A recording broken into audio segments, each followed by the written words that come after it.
자, 제2회 청년 김대중 연설대전 1부 예선을 여러분의 큰 박수와 함께 시작하도록 하겠습니다.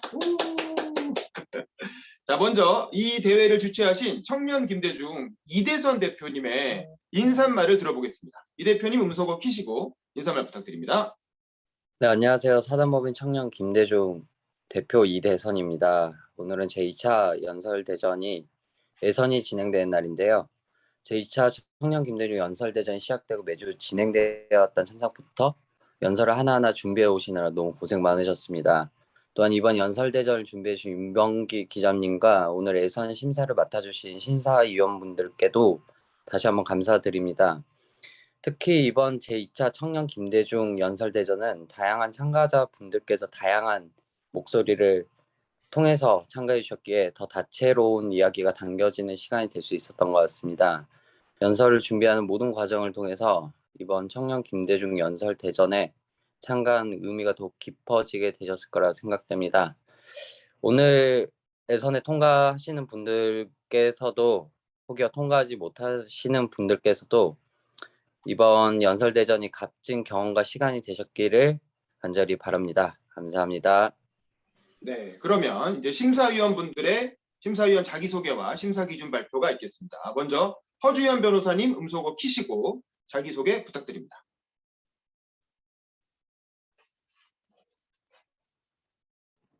네, 안녕하세요. 허주현 변호사입니다. 심사위원으로 참여하게 돼서 영광이고요. 변호사로 일하고 있고, 오늘 심사에서 제일 중점적으로 보는 건 저는 연설은 설득하는 말하기가 되어야 된다 생각하거든요. 그래서 다른 사람이 들었을 때 설득할 수 있도록 하기 위한 요소들이 여러 가지가 있겠지만 뭐 전달력이라든가 뭐 제스처, 표정 이런 것도 당연히 요소 중에 하나일 거고요. 그리고 내용을 내가 주장하고자 하는 바와 근거를 어떻게 잘 조합을 해서 그래서 듣는 사람으로 하여금 마음에 울림을 주는 설득하는 말하기를 하는 분을 위주로 그렇게 하는지 한번 보고 심사를 할 계획이고요. 네, 보내주신 영상들을 봤는데 다들 너무 잘하셔서 오늘 심사하기가 쉽지가 않을 것 같아요. 그래서 좋은 연설 기대하고 있습니다. 다들 화이팅입니다. 네, 감사합니다. 다음은 신정은 심사위원님 음소거 키시고 자기소개 부탁드립니다. 네, 안녕하세요. 저는 이데일리 신정은 기자라고 하고요. 지금 현재 베이징에서 특파원으로 일하고 있습니다. 이렇게 저희가 비대면 시대가 되니까 이렇게 타국에서도 이렇게 훌륭한 또 이제 같이 대회를 볼 수 있게 되어서 너무 영광이고요. 사실 이렇게 몇 번 연설대전 참여를 해서 심사위원도 보고 했었는데 이 행사 자체는 이제 처음으로 제가 참여를 하는 것 같아요. 뭐 취지는 어차피 다 비슷하니까 그 연장선에서 본다고 하면은 저는 아무래도 이제 글을 쓰는 기자다 보니까 조금 내용이 논리정연한지 좀 두서가 맞는지 이런 거 좀 위주로 볼 것 같고요.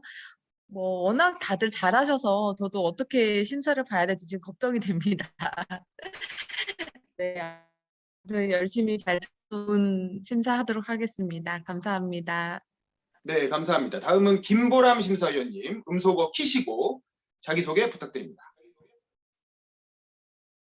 네, 안녕하세요. 반갑습니다. 김보람이라고 합니다. 네, 이렇게 뜻깊은 자리에 함께 하게 돼서 네, 영광이고요. 주최해 주시고 이 소중한 자리를 마련해 주신 이대선 대표님, 윤범기 기자님 감사드리고 또 이렇게 멋진 네, 도전을 해 주신 네, 또 참가자분들 뵙게 돼서 너무 반갑고 네, 영광입니다. 저는 지금 한국지방자치학회 이사로 맡고 있고요. 그 이외에도 정치혁신이나 교육혁신 관련된 네, 다양한 활동을 하고 있습니다. 네, 오늘 네, 참가자분들 연설 너무 기대가 정말 많이 되고요. 또 첨삭하시고 또 여기까지 오신 것도 너무 고생 많으셨고, 네, 저는 일단 그 전달하려고 하는 그 메시지, 그 내용과 그 내용이 잘 표현이 되는지 표현력과 그리고 그 전달력, 네, 그리고 설득력, 또 호소력, 그리고 또 강렬한 임팩트, 네, 이런 것들을 좀 중심으로 네, 좀 보고 싶습니다. 오늘 정말 기대가 많이 되고 마지막까지 화이팅입니다. 감사합니다. 네, 감사합니다. 다음은 이지연 심사위원님 음소거 키시고 자기소개 부탁드립니다. 네, 안녕하세요. 저는 헌법학자이자 작가인 이지연입니다. 여러분을 만나서 정말 반갑고요. 그동안의 과정을 통해서 여러분의 연설을 미리 좀 들었는데 정말 감동을 많이 받았습니다. 저의 심사 기준은 진정성입니다. 가슴을 울리는 여러분의 뜨거운 연설을 기대하겠습니다. 네, 감사합니다. 그럼 지금부터 본격적인 예선 1부 시작하도록 하겠습니다. 먼저 첫 번째 참가자입니다. 권그린 참가자의 연설을 집중해서 들어보겠습니다.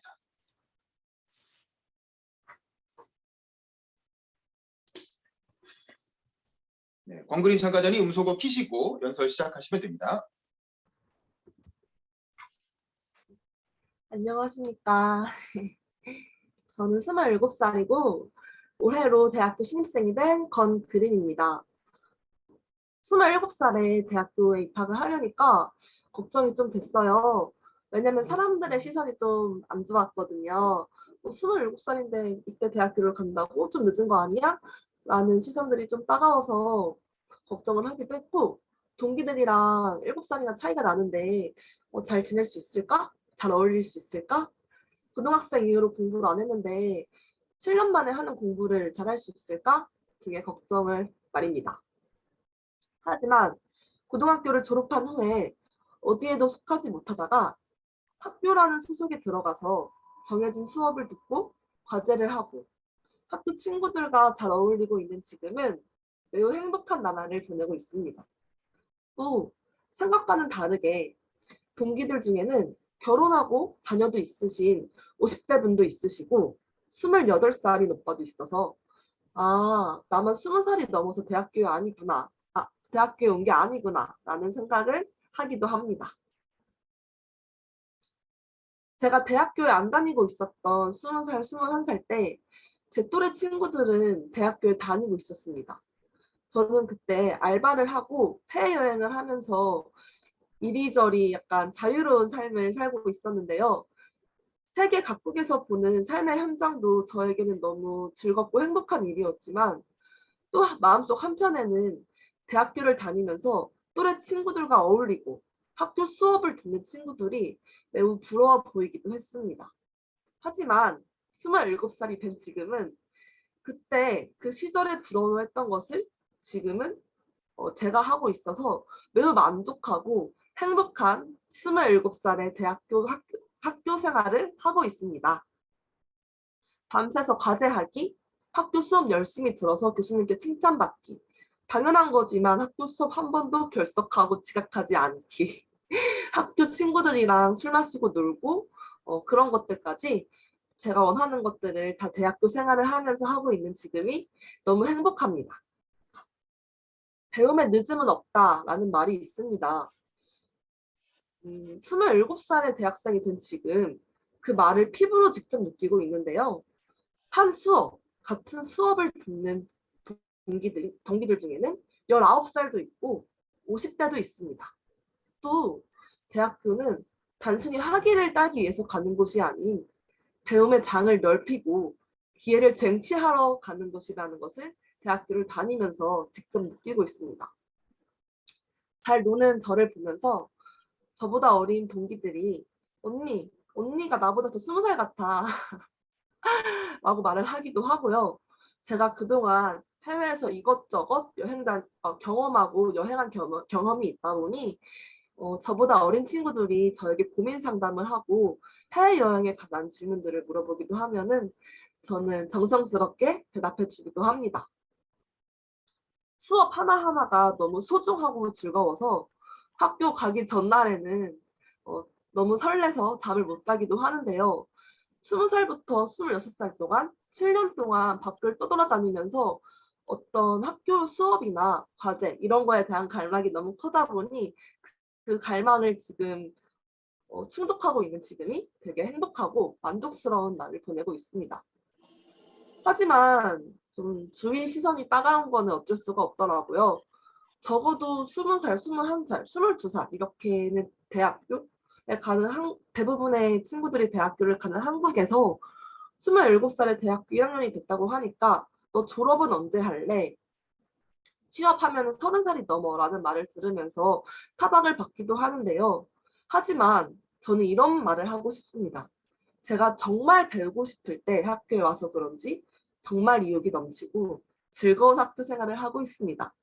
이 세상에는 엄청 많은 사람들이 다 다르게 살고 있고 저도 여러분들과 다르게 살고 있는 엄청 많은 사람들 중 한 명입니다. 김대중 대통령님도 되게 늦게까지 하고 싶은 공부를 하셨던 걸로 알고 있습니다. 사회의 시선이 아닌 자기가 하고 싶을 때 자기가 하고 싶은 공부를 할 수 있는 그런 세상이 왔으면 좋겠습니다.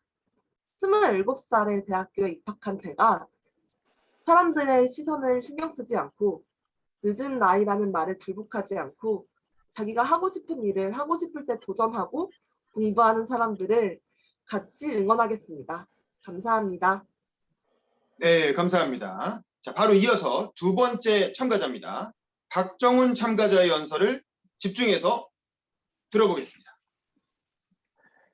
안녕하십니까. 새아이를 키우고 있는 저학년 하층민 청년 가장이자 국민의힘 청년당원 박정훈입니다.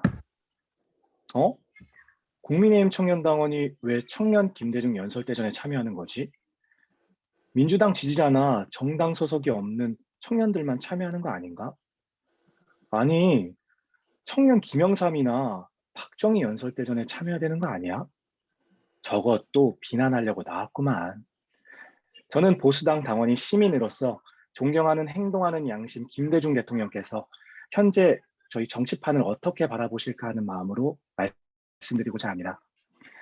우리는 내로남불이라는 말로 서로를 재단하는 시대에 살고 있습니다. 마치 너가 전에 그랬으니까 나도 그러는 거야. 그러니까 뭐라고 하지 마. 이런 초등학교 저학년 싸움 같은 정치판을 김대중 대통령께서는 어떻게 바라보실까요? 16대 총선에 김대중 대통령께서 대거 기용했던 87년 민주항쟁에 나섰던 청년들인 86세대는 그래도 희망찬 내일이 있었고 개천에서 욕 나올 수가 있었습니다. 하지만 현재는 드라마에서 나오던 개천에서 욕 나오던 시대는 물 건너갔고 철저히 등급이 나뉘어진 능력주의의 포갑사회, 부모의 등급이 자식이 등급이 되는 사회로 점철되고 있습니다.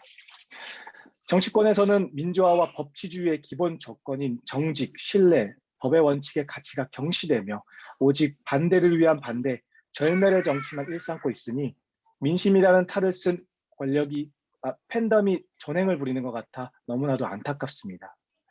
서로에 대한 일말의 신뢰도 없으니 헌법의 해석도 다르고 재판의 해석도 다르고 반발도 다르고 그러다 보니 내 편이 아닌 사람들은 무조건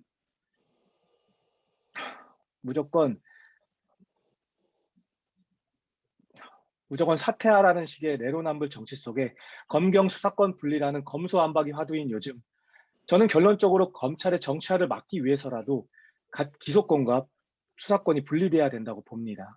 그러나 결론은 그렇지만 우리의 과정은 어땠습니까? 충분한 수기가 이루어지고 있다고 볼 수 있으십니까?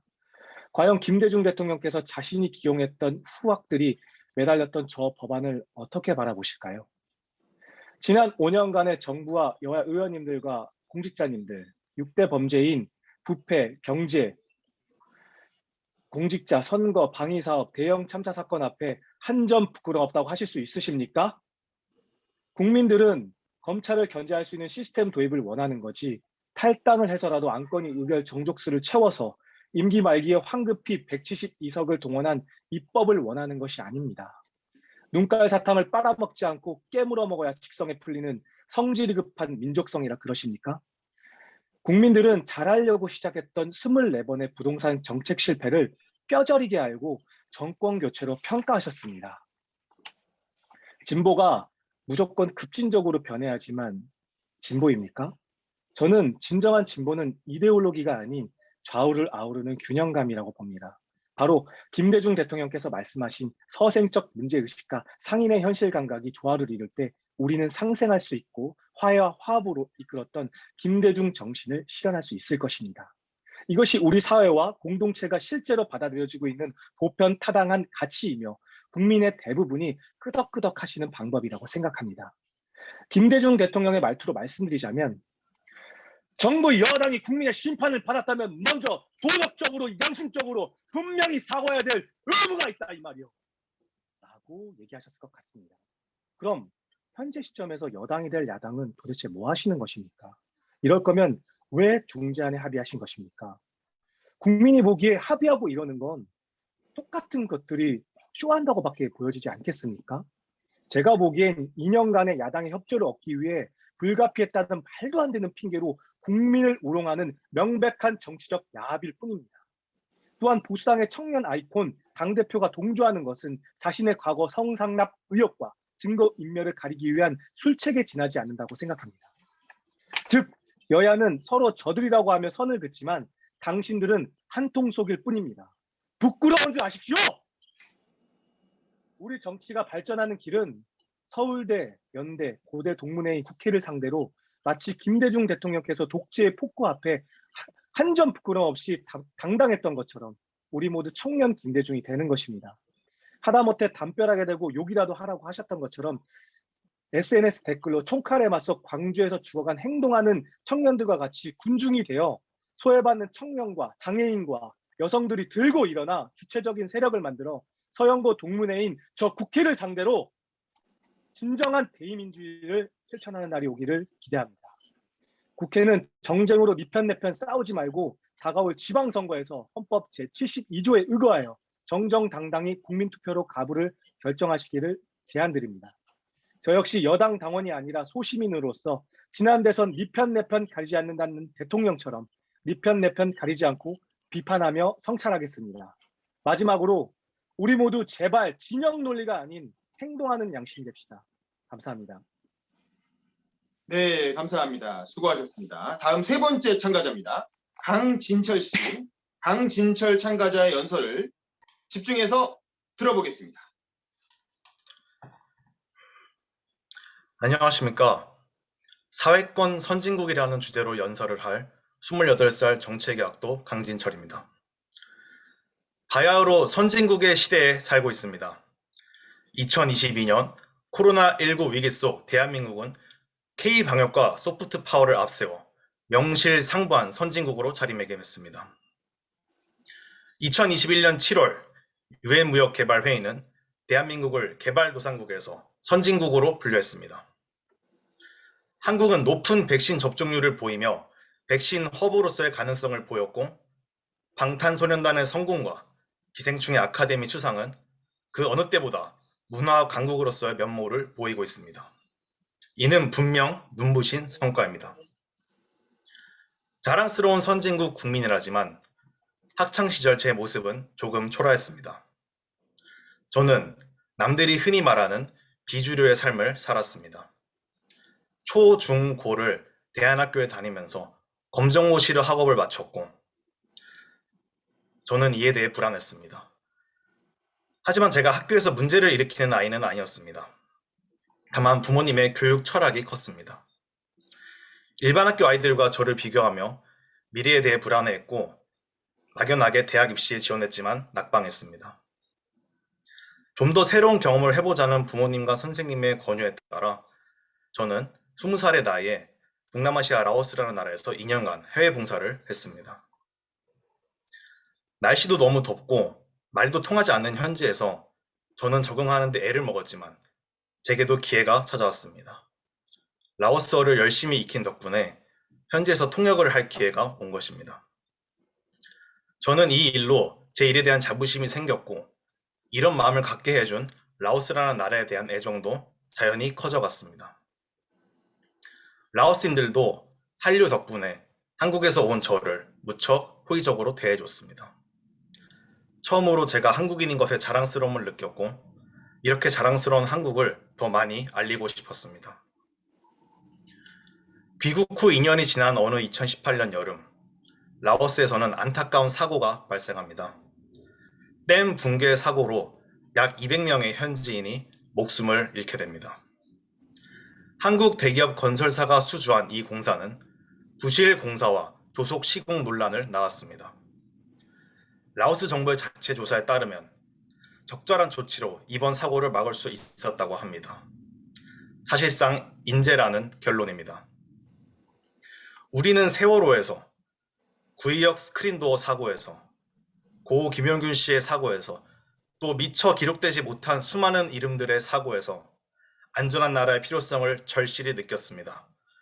이처럼 한국을 선망했던 라오스 사람들에게 200명의 목숨을 앗아간 사고는 너무나 가혹했습니다. 맞습니다. 선진국과 개발도상국을 막론하고 인명사고는 현재 진행형입니다. 그렇다면 이 같은 주장이 가능할 것입니다. 사고가 날 때마다 일일이 제도를 개선하고 규제를 하자는 것이냐? 아닙니다. 다만 사람 목숨 귀한 줄 알자는 것입니다. 세계 10위권의 경제 대국과 G7 진입을 목전에 둔 대한민국이라면 개발도상국과 약소국의 아픔을 자본의 논리로 외면해서는 안 될 것입니다. 2021년 문화일보의 조사에 따르면 우리나라의 20대 64%는 삼성, LG와 같은 대기업이 글로벌 시장에서 활약을 할 때 우리나라를 선진국으로 느낀다고 답했습니다. 30대에서는 60%로 나타났으며 이 같은 응답은 연령대가 올라갈수록 조금씩 낮아집니다. 청년 세대가 이끌어갈 대한민국에서 우리나라 기업의 위상은 곧 선진국의 기준을 가늠하는 척도가 될 것입니다. 그만큼 기업의 윤리적 경영과 인재 예방에 우리가 관심을 가져야 합니다. 김대중 대통령께서 꿈꾸셨던 진정한 선진국은 민주주의와 시장 경제가 수레의 양 바퀴처럼 굴러가는 나라였습니다. IMF 위기를 극복하고 기존의 한중일 체제를 넘어 동반적 협력국으로서 아세안의 지위를 인정하고 포용하는 나라였습니다. 베트남전 파병에 대해 사과할 수 있는, 잘못에 대해 잘못했다고 말할 수 있는 용기를 가진 나라였습니다. 청년 김대중 연설대전에서 청년 강진철이 묻습니다. 여러분은 어떤 나라를 갖고 싶으십니까? 이제 우리나라는 2바퀴로 가는 수레에서 4바퀴로 가는 자동차가 되어야 합니다. 바퀴가 많을 때 차는 안정감 있게 굴러갑니다. 경제 발전, 민주주의, 시장 경제, 인권 존중의 4바퀴가 함께 굴러갈 때 우리나라는 비로소 선진국의 탄탄대로를 걸을 수 있을 것입니다. 감사합니다. 네, 감사합니다. 다음 4번째 참가자입니다. 이혜림 참가자의 연설을 집중해서 들어보겠습니다. 안녕하십니까. 저는 오늘 쓰레기 연설을 하게 될 이혜림입니다. 쓰레기 같은 연설이 아니라 쓰레기에 대한 연설을 해보겠습니다. 저는 서울 강서구에서 작은 베이커리 카페를 운영하고 있습니다. 가게를 운영하다 보면 쓰레기가 정말 많이 나오는데요. 일반 가정집보다 몇 배나 더 많은 쓰레기를 배출하기에 쓰레기에 대한 고민이 많았습니다. 또한 궁금했습니다. 내가 버린 쓰레기는 과연 잘 재활용될까? 이 질문에 답을 찾기 위해 직접 재활용 선별장에 답사를 다녀왔습니다. 선별장에 도착하자 악취로 인하여 눈이 따갑고 목이 칼칼했습니다. 곰팡이가 날아다니는 열악한 환경 속에서 노동자들은 쉴 틈 없이 쓰레기를 분류하고 있었습니다. 선별장 소장님은 이 쓰레기들 중 40%만 재활용된다며 안타까워하셨습니다. 우리가 나름 분리수거해서 배출한 건데 왜 재활용되지 않는 걸까요? 수많은 쓰레기가 있었지만 유독 제 눈에 들어온 것은 멀티탭이었습니다. 여러분은 멀티탭을 어디에 버려야 하는지 아십니까? 재활용일까요? 일반 쓰레기일까요? 정답은 일반 쓰레기입니다. 부끄럽지만 저는 재활용 쓰레기인 줄 알았습니다. 만약 멀티탭을 재활용 쓰레기로 버리려면 이렇게 전부 분해해서 버려야 합니다. 사실 멀티탭을 버리는 가장 좋은 방법은 중소형 전자제품 무상 방문 수거 서비스를 이용하여 버리는 것입니다. 재활용에 대한 지식 부족 때문에 선별장에 60%나 되는 쓰레기가 소각이나 매립되고 있었습니다. 선별장에는 쓰레기가 너무 많았습니다. 정확한 분리수거 중요합니다. 쓰레기 자체를 줄이는 거 더 중요합니다. 카페를 운영하다 보면 어떤 쓰레기가 가장 많이 나올 거라 생각하시나요? 혹시 허주연 심사위원님 잠깐 마이크 켜시고 짐작 가는 게 있다면 한번 대답해 주시겠습니까?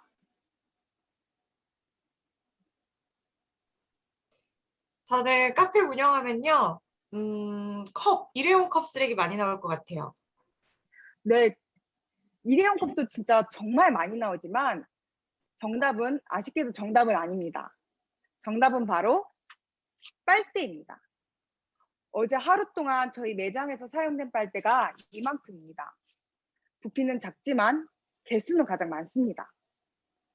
손님들은 하나의 빨대만 사용하지만 자영업자인 제 입장에서는 수십 명의 음료에 수십 개의 빨대를 꽂고 있습니다. 우리나라에서 사용되는 빨대의 개수는 연간 250억 개로 약 15,000톤에 이릅니다. 얇고 가벼운 빨대들이 모여 이렇게 거대한 수치가 되는 것입니다.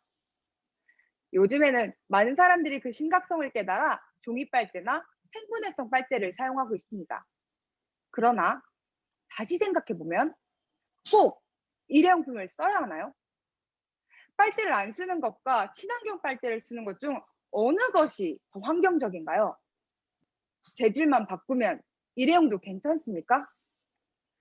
종이 빨대는 재활용되지 않을 뿐더러 플라스틱 빨대보다 온실가스 총 배출량을 증가시킵니다.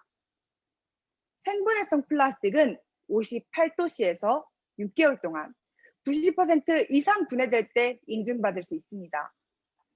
대한민국에 6개월간 58도씨를 유지하는 곳이 과연 있습니까?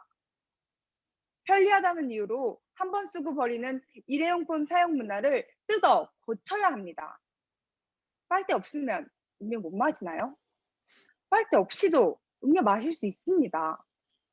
굳이 빨대를 써야 한다면 스테인리스, 유리, 대나무 같은 재질로 만든 다회용 빨대를 사용하면 됩니다. 존경하는 고 김대중 대통령께서는 이렇게 말씀하셨습니다. 우리가 보는 눈을 갖고 보고 들을 귀를 갖고 들으면 자연 만물인 새, 나무, 짐승 모든 것들이 인간 때문에 죽어가는 게 보일 것이고 들릴 것이다. 여러분은 보이시나요? 들리시나요? 쓰레기는 사라지는 것이 아닙니다. 다만 우리 눈앞에서 감춰질 뿐입니다. 지금까지 쓰레기 연설이었습니다. 감사합니다. 네, 수고하셨습니다. 자, 그럼 여기서 잠깐 끊고 중간 심사평을 들어보도록 하겠습니다. 먼저 허주연 심사위원님, 음소거 키시고 1번부터 4번까지의 연설자 어떻게 들으셨는지 심사평 부탁드립니다. 오늘 제 이름이 되게 많이 불리는 것 같은 기분이 드는데요. 너무 잘 들었어요. 그리고 생각보다 봤던 분들도 계시거든요. 그런데 예전에 대회에서 하셨을 때보다 다들 스킬들이 또 늘어나신 것 같아서 되게 또 뿌듯한 기분도 들고 반가운 기분도 들고 되게 칭찬해주고 싶은 부분이 많았고요. 그리고 다들 그 장점들이 지금 보니까 연습을 진짜 많이 하신 것 같아요. 그 카메라를 본다든가 뭐 호소력 있는 목소리로 발음을 정확하게 한다든가 이런 부분에 대해서는 정말 거의 지적할 것들이 없었어요. 지금까지 하신 분들 중에서는. 그런데 이제 한 가지 조금 아쉬웠던 점은 주제를 조금 더 명확하게 먼저 제시해 줄 필요가 있을 것 같아요. 이 흥미롭게 서두를 시작하는 것들은 다들 잘하셨는데 그리고 거기서 주제를 전개하고 넘어갈 때 그 연결고리가 좀 약해서 얘기하고 싶은 게 뭐지라고 계속 생각하다 보면은 그게 들리는 그런 느낌이었거든요. 그래서 주제 제시를 조금 더 명확하게 해주면 더 좋을 것 같다. 대부분 사람들이 다 그랬던 아쉬운 점이 있었고 나머지는 다 너무 좋아서 너무 흥미롭게 듣고 있습니다. 네, 감사합니다. 감사합니다. 다음은 신정원 심사위원님, 음소거 키시고 중간 심사평 부탁드립니다. 음소거 키시고.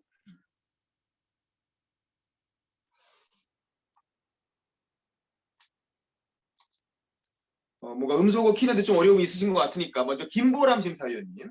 김보람 심사위원님 음소거 키시고 중간 심사평 부탁드립니다.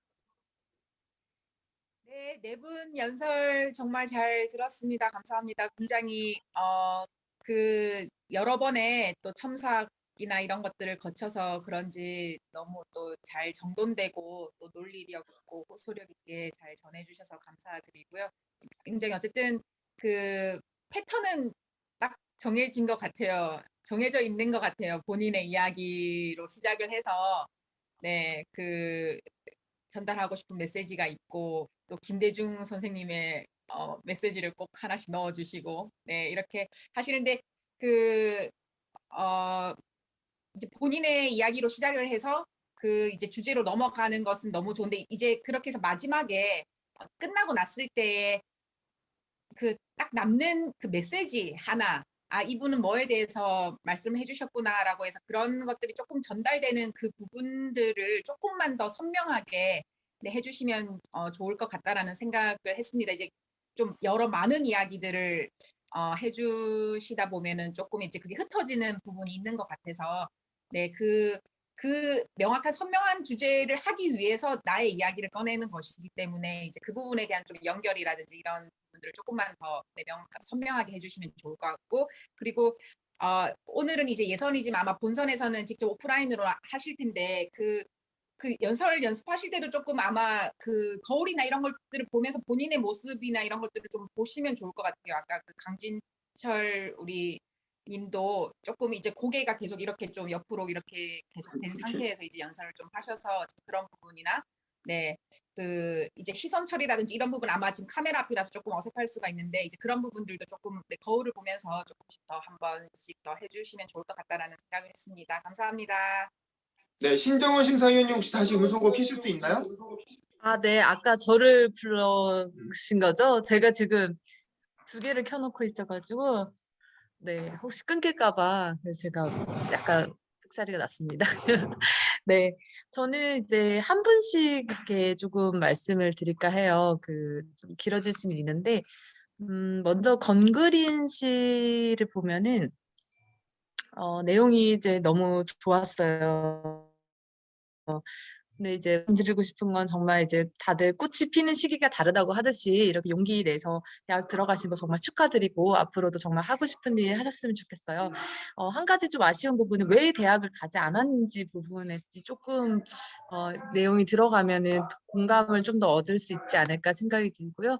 두 번째 박종훈 참가자의 경우 같은 경우에는 내용은 정말 가장 좋았어요.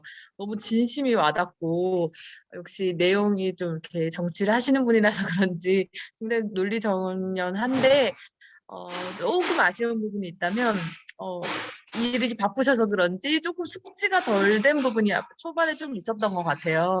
그 부분만 좀 더 보충하시면 훨씬 더 좋은 내용이 되지 않을까 생각됩니다. 강지철 그 참가자 같은 경우는 굉장히 색다른 내용이었던 게 라오스에서 그런 경험이 있었고 또 그런 붕괴 사고가 또 우리 기업과 이렇게 또 연관이 되었다는 건 굉장히 차별성이 있었던 것 같고요. 선진국으로 들어가는 이 시기에 굉장히 필요한 그런 조언이었던 것 같습니다. 아쉬운 점을 또 하나 말씀드려야 되니까 이제 얘기하면은 조금 밑에 뭘 보고 읽는 듯한 느낌이 가끔 들었는데 제가 보기엔 내용은 다 숙지하신 것 같아요. 근데 그 습관적으로 약간 눈이 이렇게 밑으로 내려가는 것 같아서 그거는 이제 오프라인 때 조금 더 연습하시면 될 것 같습니다. 그리고 이혜림 참가자 같은 경우는 그 쓰레기 고민 그 굉장히 요즘 또 화두가 되는 내용이어가지고 저도 공감이 많이 됐는데 멀티탭 같은 경우는 전혀 절대 몰랐고요. 빨대가 그렇게 많이 나온지도 사실 몰랐습니다. 하나 이제 말씀 이제 드리고 싶다면은 이제 마지막에 빨대를 쓰셨는데 본인이 쓴 건 무슨 빨대인가요? 네, 스테인리스, 네, 그 궁금하더라고요. 네, 그러면 이제 그 가격 같은 경우가 조금 많이 비쌀 것 같은데, 이제 그런 부분에 있어서 아무래도 이제 어떻게 하면 좋을지, 그리고 이제, 좀 사람들이 그걸 쓰면은 다른 사람들이 쓰던 걸 더 생각할 수도 있는데, 그런 좀 해결책은 없을지, 그 부분을 조금 더 보충한다면 좋을 것 같습니다. 이상입니다. 네, 감사합니다. 그리고 이지현 심사위원님 마지막으로 중간 심사평 부탁드립니다. 네, 정말 잘 들었습니다. 권그린님, 박정훈님, 강진철님, 이혜리님 정말 감사해요. 제가 오늘 이 심사대전 예선에서 가장 좋은 점은 무엇보다도 지루하지 않다는 거예요. 제가 연설 들을 때 제일 힘든 부분이 지루함이거든요. 그래서 지루하지 않고 또 식상하지 않고 굉장히 참신하다. 그래서 정말 좋았고요.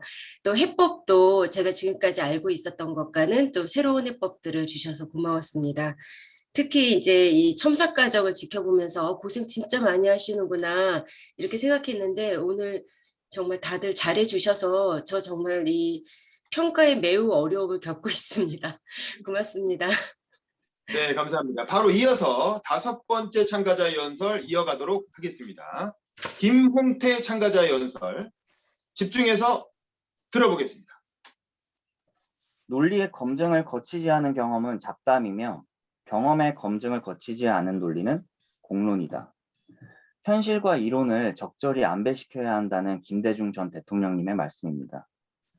저는 직장인으로서 그리고 동시에 정당인으로서 현실과 이론을 동시에 겪고 있는 문제, 바로 해고 문제를 말씀드리려고 합니다. 저는 해고 문제에 있어서 크게 2가지 주장을 검증해 보려고 합니다. 노동 유연성을 확보하여서 경영 환경을 개선하고 이를 통해서 전체 고용의 양을 늘린다는 주장과 무능력한 사람을 해고를 시켜서 경영 환경을 개선한다는 주장 2개를 확인해 보려고 합니다. 먼저 첫 번째 주장, 노동 유연성을 확보해서 전체 고용의 양을 늘린다. 이 주장을 보면 마치 우리나라는 노동 유연성이 확보되지 않은 것처럼 보입니다.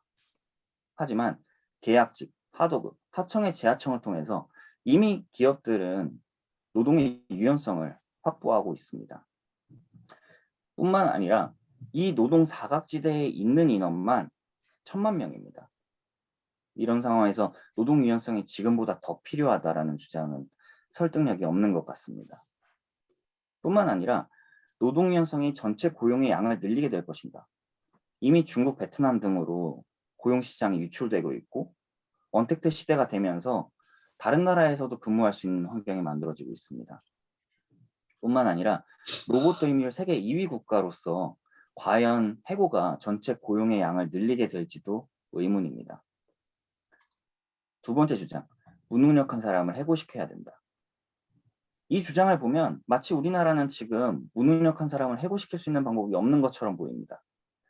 하지만 우리나라는 수습기간 3개월이란 기간을 통해서 사람을 경고 없이 자를 수 있고 5인 이하 사업장은 심지어 그 기간마저도 없습니다. 이런 상황에서 마치 무능력한 사람을 해고를 시킬 수가 없는 그런 노동 경직성이 있다고 주장을 하는 것은 다소 받아들이기가 어려운 주장인 것 같습니다. 물론 계약직, 하도급, 하청의 재하청을 통해서 해결되지 않는 노동 유연성 문제가 있을 수 있고 또한 3개월 이후에 어떤 상황이 바뀌어서 사람을 어쩔 수 없이 해고해야 되는 상황이 생길 수도 있습니다. 뿐만 아니라 평생 직장이라는 개념이 사라지고 있고 또한 새로운 산업 형태가 변하게 되면서 노동 유연성은 어쩌면 우리가 반드시 받아들여야 할 내일이 될지도 모릅니다. 그렇다면 우리는 해고를 위한 준비가 얼마나 되어 있을까요? 먼저 노동 유연성 문제를 살펴보면 기업 입장에서 노동 유연성을 진행을 하게 되면 노동자는 하루아침에 직장에서 잘리게 되는데 노동계가 가장 반대하는 지점은 바로 근로자가 잘리게 됐을 때 그 사람을 위한 보호 조치가 과연 있느냐는 주장입니다. 해고를 시켰을 때 사회 안전망이 충분히 갖춰져 있느냐. 우리는 해고를 논의하기 전에 먼저 과연 해고를 시켰을 때 그 해고된 노동자가 사회적으로 다시 재기할 수 있는 발판이 만들어져 있는지를 먼저 고민해야 됩니다. 2번째 주장, 무능력한 사람은 해고되어야 된다.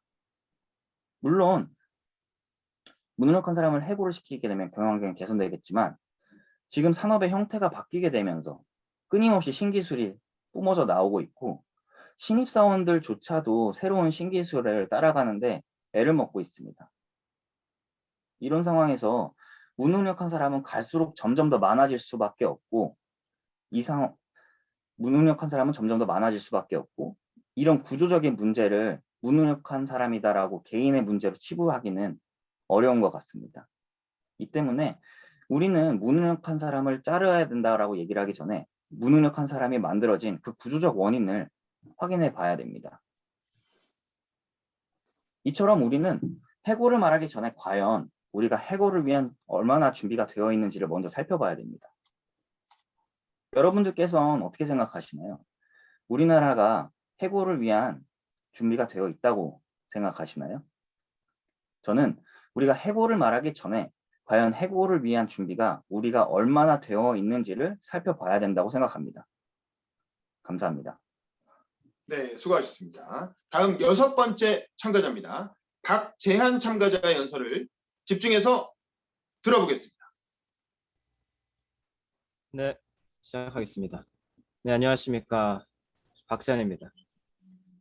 저는 오늘 여러분께 교과서에서는 아주 짧은 문장으로 반복돼서 지나가고 한편 언론에서는 이제 또 비중 없이 한 토막으로 지나가지만 시간이 지나면 지날수록 국가 전체의 동력과 힘을 잃어가는 잠재적 재난을 하나 소개하고자 합니다. 그것은 바로 이제 인구 절벽입니다. 인구 절벽에 대한 이제 정의를 한번 보면요. 해리 덴트라고 하는 박사님께서 처음으로 언급하셨는데 좁게 말하면은 45세에서 46세의 인구가 이제 본격적으로 줄어드는 시기를 인구 절벽이라고 얘기를 합니다. 이제 왜냐하면 이제 45세에서 46세가 통계적으로 봤을 때 소비가 가장 이제 많은 시기를 이제 라고 하더군요. 통계를 보니까요. 그리고 이제 넓게 보면은 생산 가능 연령 인구의 감소가 이제 더 볼 수가 있겠고요. 더 크게 본다면 전체 인구가 감소하는 것을 이제 우리가 인구 절벽이다라고 얘기할 수가 있습니다. 그게 본격적으로 이제 시작하는 것이고요. 근데 현재 지금 제가 통계청을 작년에 나왔던 통계청을 한번 봤습니다. 봤더니 작년에 이제 우리가 태어난 출생아 수가 26만 명으로 집계가 됐습니다.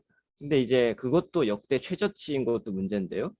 작년에 사망자 숫자가 31만 명으로 집계됐습니다. 그것을 이제 무엇을 의미하냐 그걸 봤더니 우리가 이제 작년 한 해 인구가 마이너스 5만 명으로 감소했던 시기가 온 것이죠. 자연인구 감소의 시대가 도래했다는 것입니다. 그러니까 이미 인구 절벽이라고 하는 것을 논의를 하는 게 앞에 이제 앞으로 올 것이다 라고 얘기하는 게 아니라 이미 왔다는 것이고 이제 시작을 하고 있다는 것입니다.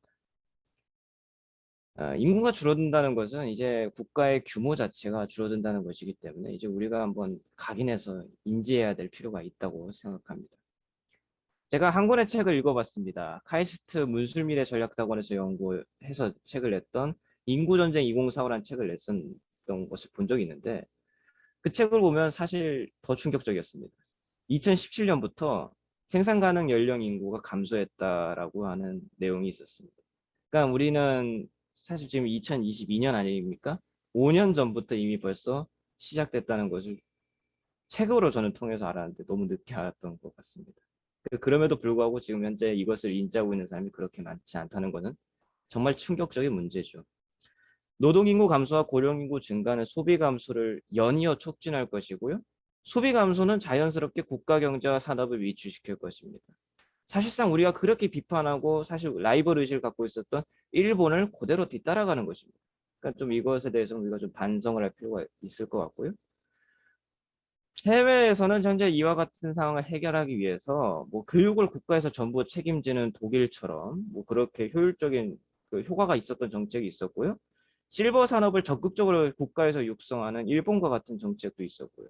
뭐 정년을 늘리는 것과 같은 뭐 보편적인 정책이 있었습니다. 그런 것과 같이 적극적이게 입법부와 행정부가 정책을 만들고 그것을 추진하고 좀 예산이 듦에도 불구하고 국가의 재난이 오는 것이기 때문에 그것에 대해서 해결하기 위해서 노력하고 있습니다. 근데 이제 제가 여기서 이런 말을 하게 되면 저출산 고령화 이거 다 알고 있는데 이거 우리도 다 익히 들어봤는데 굳이 이거 한 번 더 언급할 이유가 있는가라고 이제 생각하실 분들이 있으실 텐데요. 사실 근데 우리는 저출산 정책 펼치고 있죠. 근데 10년 이상 저출산 정책 예산으로 100조 이상 쏟아부었는데 아까 전에도 말씀드렸다시피 현재 지금 우리는 전 세계에서 가장 먼저 사라질 나라로 꼽히고 있지 않습니까? 통계로 이제 지금 계속 언급되고 있습니다. 더 나아가서 조금 더 말씀드리자면 지금 이런 상황이 아까 전에도 말씀드렸다시피 멀리 있는 상황이 아니라 지금 오고 있다는 거죠. 초등교사 임용고시를 합격하고도 현재 지금 미발령된 선생님들이 있다고 합니다. 그러니까 우리는 이미 이것을 인지하고 있음에도 불구하고 이것을 행동에 옮기고 있지는 않다는 것입니다. 인지하고 있는 것과 행동하는 것은 다릅니다. 저는 지금의 상황이 어마어마한 재난과 마찬가지다라고 생각합니다. 여기 앉아 계신 분 포함해서 우리 모두가 넓은 식견과 행동을 가지고 생각을 가지고 위기감을 가지면서 입법부 혹은 행정부에게 우리의 관심을 표력하고 지금 현재 제일 큰 문제는 인구 절벽이다 라고 지금 현재 우리의 의견을 적극적으로 피력할 시기가 왔다. 그렇게 행동하는 것이 제가 앞전에서는 언급을 하나도 안 했지만 김대중 대통령께서 말씀하신 행동하신 양심이 여기에 속하는 거 아니겠습니까? 우리가 적극적으로 행동할 시기가 왔습니다. 인구 절벽은 이제 재난이기 때문에 우리가 이것을 해결하기 위해서 본격적으로 우리의 의견을 국가와 정부에게 피력할 때가 됐다. 이런 말씀을 드리면서 여기서 마무리 짓겠습니다. 감사합니다.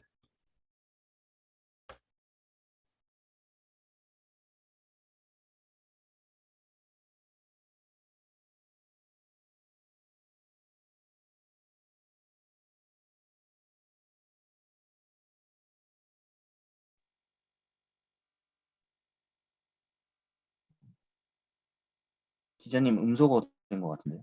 목소리가 안 들려요. 네, 박현숙 참가자의 연설을 집중해서 들어보겠습니다.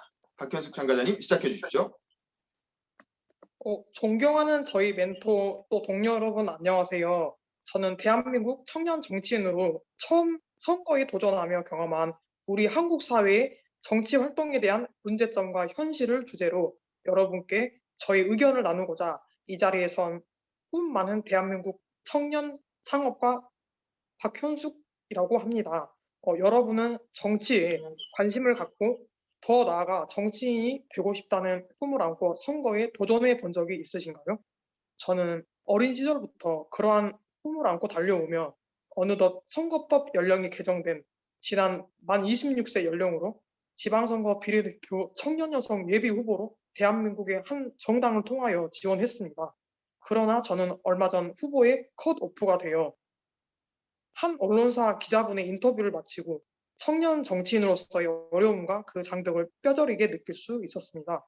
저는 정말 유일한 한국 민주주의의 역사에 대한 큰 자긍심과 주인의식을 안고 그동안 학교와 정치 일선에서 청년으로서 제가 할 수 있는 한 많은 분들과 대화하고 소통하며 또 달려왔습니다. 앞으로도 큰 정치를 바라보며 다가올 지역과 시대를 위해 작은 밑거름이 되고 싶었습니다. 또 저는 제가 오랫동안 자부심을 안고 달려온 저희 전통 유교 동양 철학 사상에 의거입각한 정치를 이루고 싶었습니다. 여기 계신 여러분처럼 정말 저의 꿈 하나만 바라보고 순수한 마음으로 달려왔건만 제가 그토록 간절히 꿈꿨던 정치 일선의 현장과 인사분들의 뒷모습에 한편으로는 한국 사회와 정치에 충격을 받았습니다. 저를 포함한 어린 친구들이 어떻게 정치를 시작해야 하고 어느 단계를 차근차근 밟아 나가야 하며 그 준비 과정에 있어 나침반을 찾아 지금까지 정당, 지역, 국가를 불문 여러 청년 정치인분들의 집에 가서 홈스테이를 하기도 하며 수많은 멘토 인사분들께 직접 찾아가 자문을 구해 왔습니다.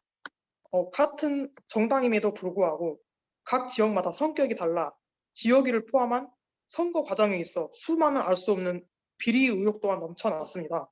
청년 정치인으로서 조언을 구하고자 정당의 사무실을 방문하며 문이 잠겨 있거나 묵묵부답이었고 그토록 존경하던 분들의 그러한 알 수 없는 태도와 인성에 저에게 정말 충격 그 자체였습니다.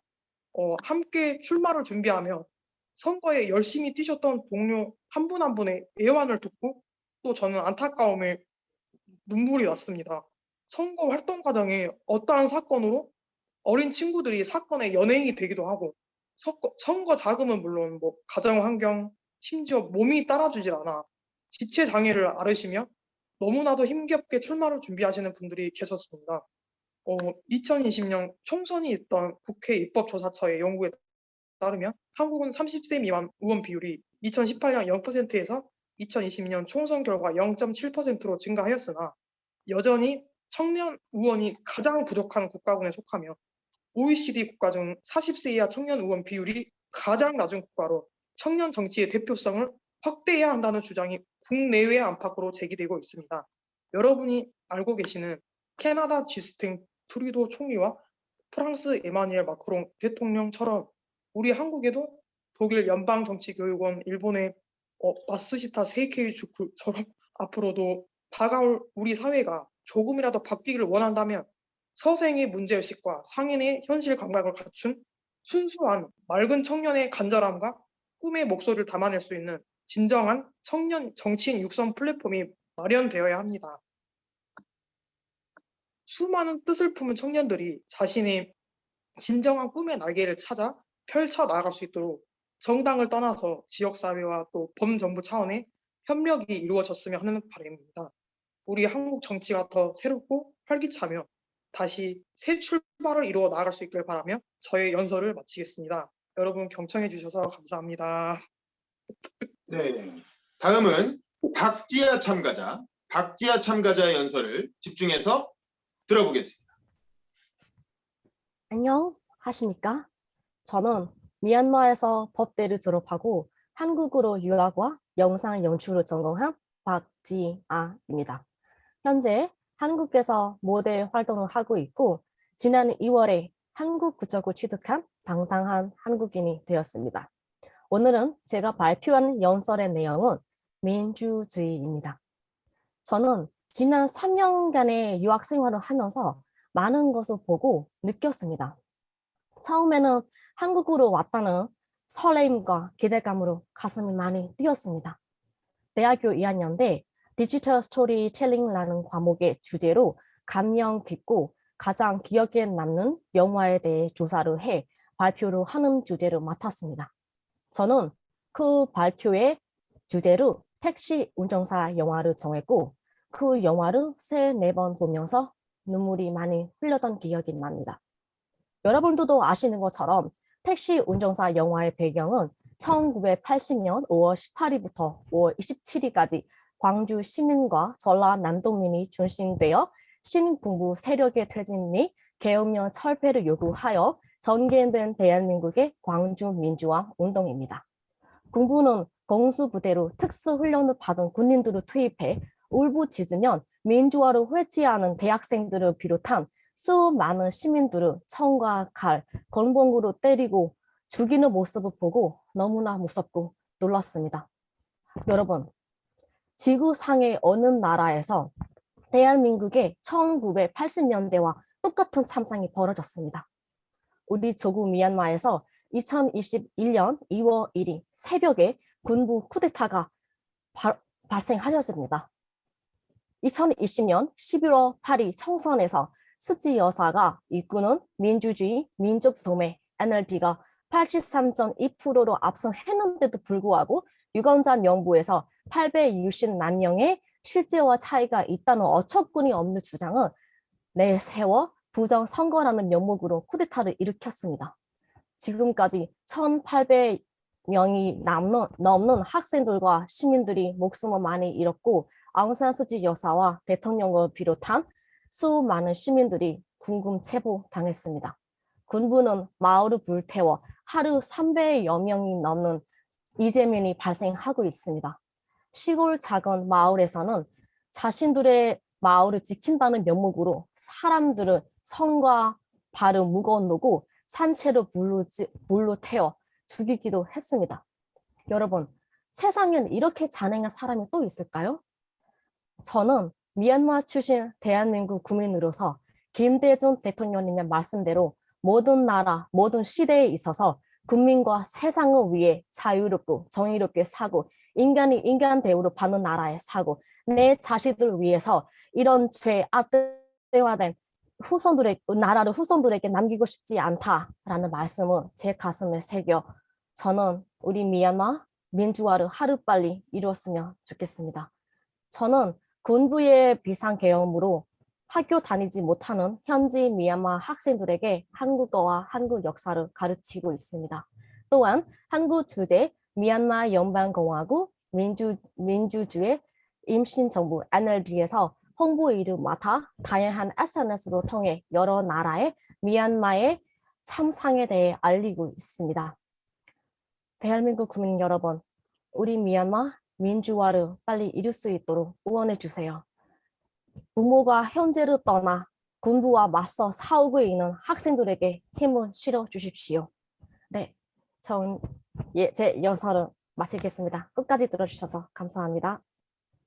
네, 다음 참가자 연설 바로 이어서 들어보겠습니다. 김강수림 참가자의 연설을 집중해서 들어보겠습니다. 안녕하세요. 서울협동초등학교 김강수입니다. 저는 엄마와 아빠의 성을 같이 쓰고 있습니다. 놀림받을 때는 가끔 부모님을 원망하기도 했습니다. 그러나 엄마 아빠의 주체성까지 담긴 성이란 생각에 이제는 김수림 혹은 강수림이라고 부르면 제가 먼저 김강수림인데요 하고 정정해주곤 한답니다. 저는 방탄소년단 팬덤 아미입니다. 크게 다툴 일 없고 늘 제가 하는 일이라면 뭐든 해보라고 지지해주시는 아빠가 걱정스럽게 생각하는 활동입니다. 아빠는 방탄소년단 광고가 나오면 채널을 갑자기 돌리고 제 방에 쌓인 방탄소년단 굿즈 옆에 아빠 물건을 놓아두면서 불편한 마음을 표현합니다. 방탄소년단이 다 옳은 것은 아니야. 네 주체성을 갖고 살아. 누군가의 인정감에 살지 말고. 아빠의 말이 틀렸다고 생각하지 않지만 제 마음을 몰라준 아빠가 꼰대같이 느껴질 때가 있습니다. 이럴 때면 방탄소년단 멤버 RM이 UN에서 이야기한 얘기를 들려주면서 응대합니다. 어제 저는 실수했을지도 모릅니다. 하지만 어제의 저도 여전히 저입니다. 오늘의 저는 과거의 실수들이 모여져 만들어졌습니다. 내일 저는 지금보다 조금 더 현명할지도 모릅니다. 이 또한 저입니다. RM 말이 너무 멋지지 않나요? 제가 방탄소년단 덕후라면 아빠는 김대중 덕후입니다. 중학교 시절 수업을 빠지면서까지 김대중 대통령 후보 유세를 들었다는 이야기와 최초의 정치인 팬클럽이라고 할 수 있는 대학생 모니터단이었다는 이야기 등 귀가 아플 만큼 들었습니다. 꼭 학교에만 선생님이 있는 것이 아니라 그분의 말과 글에 빚어졌다며 김대중 대통령을 선생님이라고 하십니다. 솔직히 그런 아빠의 말에 크게 공감할 수 없지만 가정의 평화를 위해 영혼 없이 수고하곤 합니다. 제가 지금 김대중 연설대전에 참여해 이렇게 이 자리에서 연설을 하고 있는 것도 아빠의 강한 추천을 넘는 강한 권유가 있었음을 고백합니다.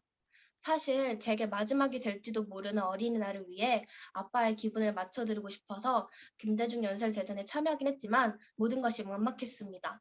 관심 분야를 있어 보아야 하니 환경이라고 적어놓긴 했지만 진도가 나가지 않았습니다. 또한 첨삭제도 때 준비해 오신 삼촌 이모들의 글을 보며 주눅 들었습니다. 설상가상으로 코로나 막차를 타 더욱 초조하고 난감했습니다. 제 답답함이 느껴지시죠? 그렇게 검색창에 김대중과 환경을 검색하며 별 소득 없이 시간만 흘려보냈습니다. 거창하게 세대 갈등이 아니더라도 방탄소년단으로 인한 우리 집 분야 갈등, 김대중 대통령이라면 어떻게 하셨을까 생각해봤습니다. 1996년 서태지와 아이들이 은퇴를 했습니다. 이를 정치적 강압이라고 생각한 팬클럽이 당시 대선 유력 후보였던 김대중 후보에게 탄원서를 보냈습니다.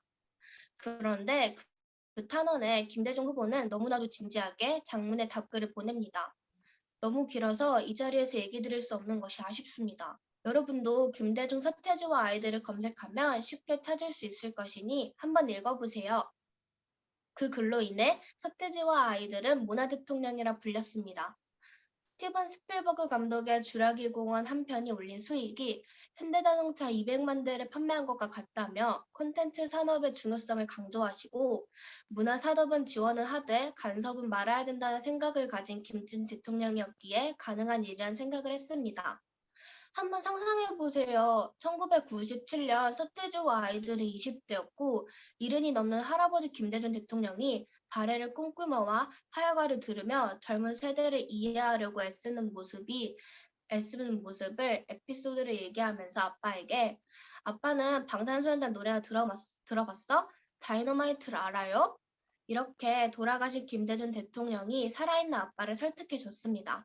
김대중 대통령 덕분에 아빠랑 방탄소년단 콘서트를 가게 될 듯합니다.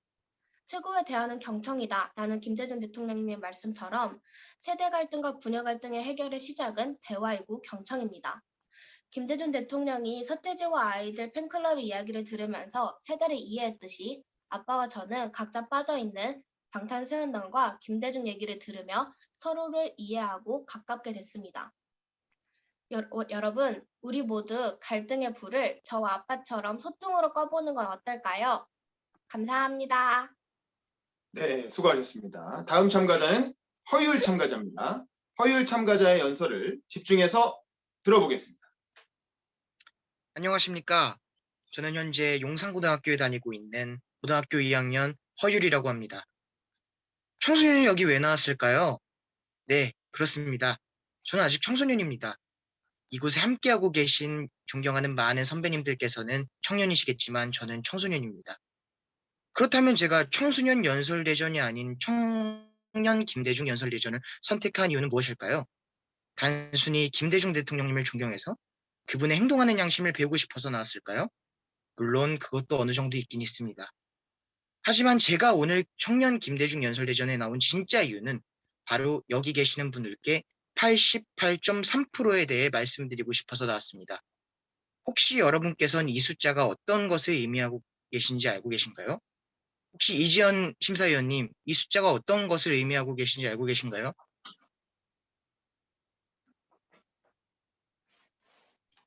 네, 자세한 설명을 듣고 싶습니다. 네, 네. 알겠습니다. 이 숫자는 바로 저와 같은 청소년들도 88.3%라는 청소년들도 88.3%는 정치 문제에 관심을 갖고 참여해야 한다는 청소년을 대상으로 조사한 통계청의 자료입니다. 네, 그렇습니다. 이쯤 되면 다들 아시겠지만 제가 오늘 진짜 말씀드리고 싶은 건 바로 여기 계시는 분들께 청소년 정치에 대해 이야기해드리고 싶어서 나왔습니다. 지난 1월 11일 국회에서 16세 청소년의 정당 가입을 허용하는 정당 가입 연령 하향 법안이 국회 본회의를 통과하며 청소년들도 이제 정치 활동을 할 수 있게 되었습니다. 그동안은 변화와 개혁을 꿈꾸는 청소년들이 정당 밖에서 예비당원 협의체를 조직하며 청소년 정치 참여를 위해 변화를 시도하는 기득권부들과 싸워왔지만 이제 정당 가입 연령이 하향되며 청소년들도 이제 정당 내에서 직접적으로 정책을 수립하고 정치 참여에 한 걸음 더 나아갈 수 있게 된 것이었습니다. 또한 국회에서 피선거권 연령까지 하향되며 이번 지방선거에서는 특히 청소년 출마자를 많이 배출할 수 있었습니다. 경주시의 만 19세 출마자인 김경주 후보와 경기도의 만 18세 비례 출마자 이재혁 후보까지 이들 모두 학교를 다니고 있거나 졸업한 지 얼마 안 되는 청소년 정치인들입니다. 하지만 그것도 잠시뿐 아직 청소년 출마자들에겐 넘어야만 하는 큰 허들이 있습니다. 바로 선거와 직관되는 금전적 문제입니다. 아직 사회생활 경험이 적은 청소년 출마자에겐 자, 음소거 됐습니다. 음소거 다시 켜주세요. 음소거 됐습니다. 음소거 다시 켜주세요.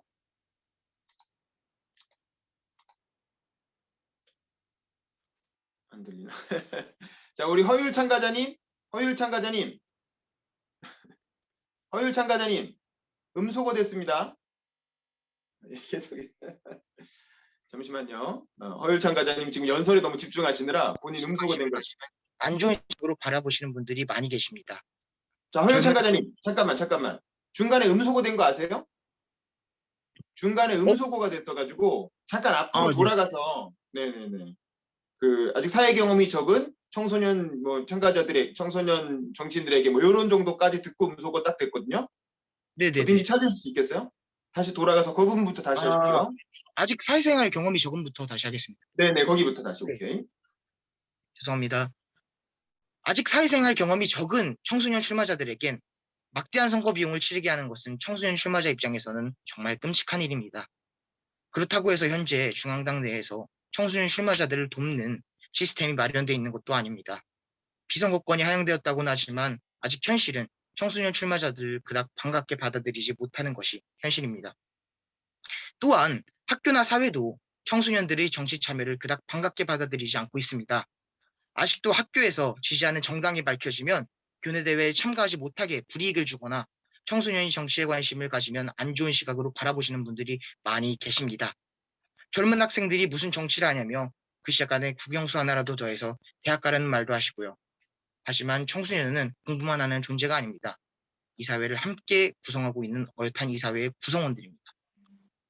대한민국 헌법이 보장한 정치라는 참여의 장에서 청소년을 제외하는 것은 엄연히 시대착오적인 생각입니다. 청소년도 이 나라의 국민입니다. 저는 6년 전 부패한 권력에 대항하던 촛불을 보고 정치에 관심을 가진 청소년입니다. 촛불의 열기가 세상을 바꿨듯 저도 세상을 정의롭게 바꾸고 싶어 정치를 하겠다고 마음먹었습니다. 하지만 정치판은 아직도 기득권의 놀이터였고 정작 이 대한민국의 미래인 청소년을 대변할 수 있는 젊은 정치인은 찾아보기 힘들었습니다. 그래서 저는 꼭 청소년을 대표하고 대한민국을 더욱 혁신시키는 정치인이 되길 마음먹었고 지금은 여러 청소년위원회에서 위원과 대변인으로 활동하고 있습니다. 또한 정당법이 개정된 후에 더불어민주당 서울시 청소년 1호 당원으로서 서울시당 내에 저와 같은 생각을 가지신 분들을 모아 서울시당 최초로 청소년 특별위원회 설치를 위해 준비도 하고 있습니다. 물론 저는 이번 지방선거에는 출마하지 않습니다. 아직만 18세가 되지 않았기에 출마가 불가능하기 때문이죠. 그저 저는 현재 청소년 정치 참여가 앞으로 더욱 나아지기 위해 노력할 뿐입니다. 그리고 또한 앞으로도 제가 어디서 무얼 하든 청소년 정치 참여가 앞으로 더욱 확대될 수 있도록 노력할 것입니다. 고 김대중 대통령께서는 목표를 정하면 10년은 한눈 팔지 말고 꾸준히 그 길을 가라고 하셨습니다. 저도 어쩌면 이 노력이 5년을 갈 수도 있고 10년이 갈 수도 있습니다. 이 땅에 민주화가 자리 잡기까지는 40여 년의 시간이 걸렸습니다. 어쩌면 청소년도 정치의 주체라는 걸 모든 국민께서 알아주시기까지도 앞으로 얼마나 많은 시간이 걸릴지 모릅니다. 하지만 저는 저와 같은 청소년들과 함께 노력할 것입니다. 유럽의 강대국인 독일과 프랑스 그 두 나라는 마크롱과 메르켈이라는 훌륭한 정치 지도자들을 배출한 국가입니다. 마크롱은 30대 대통령이 되어 최근에는 역대 프랑스 대통령 중 20년 만에 재선에 성공하여 프랑스를 이끌어가고 있고 메르켈은 19살 때부터 정당 활동을 하여 독일 최장수 총리까지 오른 뛰어난 정치 지도자입니다. 이들 모두 이른 변화와 혁신을 통해 유럽 선진국 반열에 오른 국가들입니다. 만약 이 두 국가가 닫힌 시각과 생각을 가지고 있었다면 지금의 독일과 프랑스는 있었을까요? 대한민국도 이제 색안경과 편견을 벗고 변화의 길로 나아가야 할 때입니다. 그렇기에 여기 계시는 여러분들께서도 앞으로 함께 청소년 정치에 관심 가져주시길 부탁드립니다. 그리고 마지막으로 이번 지방선거에 출마한 청소년 후보자들에게 여기 계신 모든 분들께서 힘을 실어주시기 바랍니다. 청소년을 기반으로 풀뿌리 민주주의부터 국회까지 앞으로 청소년 정치가 더욱 넓어질 수 있도록 도와주십시오. 우리 모두 함께 꾸는 꿈은 곧 현실이 되고 이루어질 것입니다. 감사합니다. 네, 수고하셨습니다.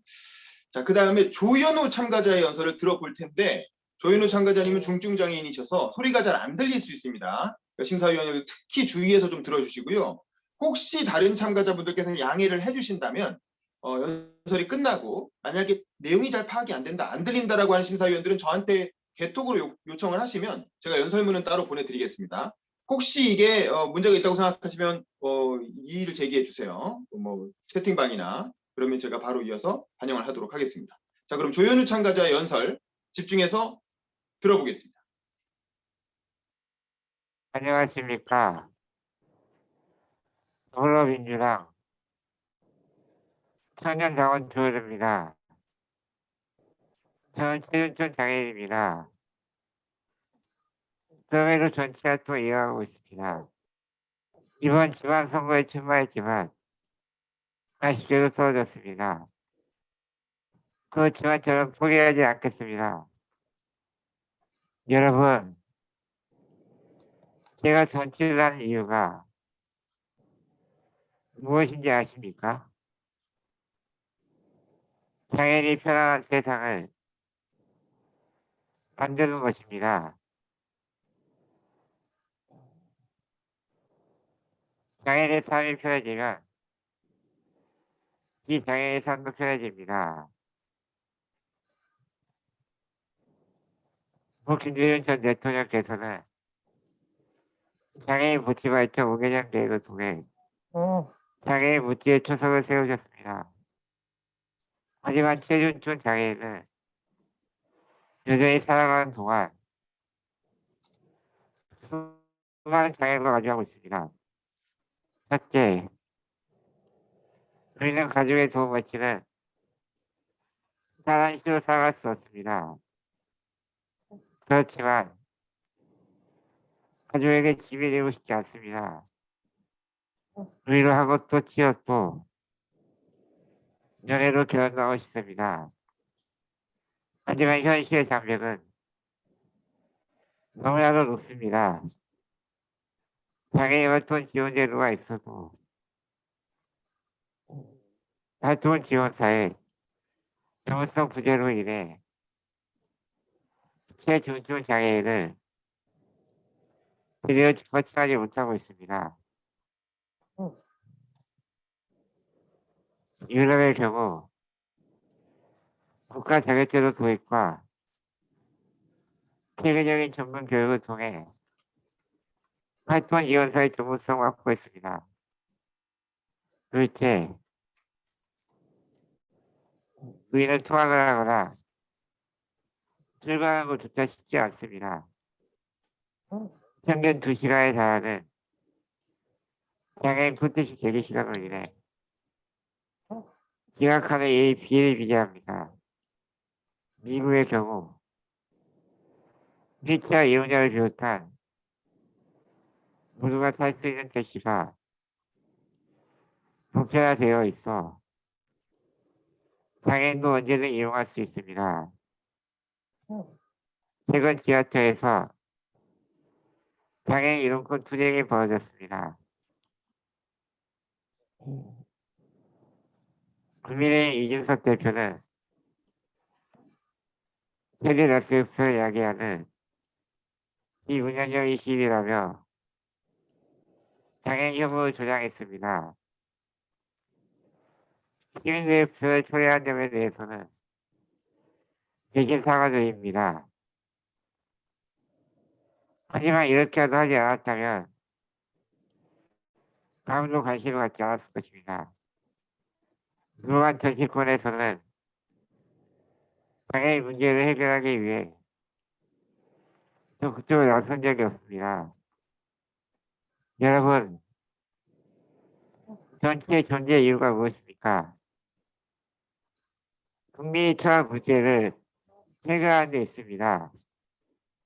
이제는 제가 행동하는 양심으로 문제 해결을 위해 나서겠습니다. 자신이 처한 문제를 그 누구도 해결해 주지 않는다면 당사자가 직접 정치에 뛰어들어야 합니다. 이제 3일 후면 윤석열 정부가 출범합니다. 장애인 복지와 인권이 후퇴하지 않을지 우려스럽습니다. 저는 장애인 당사자로서 장애인이 편안한 세상을 만드는데 이 한번 다 마치겠습니다. 그렇다면 여러분들은 무엇을 하시겠습니까? 정치에 관심을 가지고 윤석열 정부가 잘못된 방향으로 국정 운영을 하고 있지 않은지 감시해 주시기 바랍니다. 감사합니다. 네, 수고하셨습니다. 자, 이렇게 해서 오늘 준비된 분들의 일부 예선 참가자들의 연설을 모두 들어봤고요.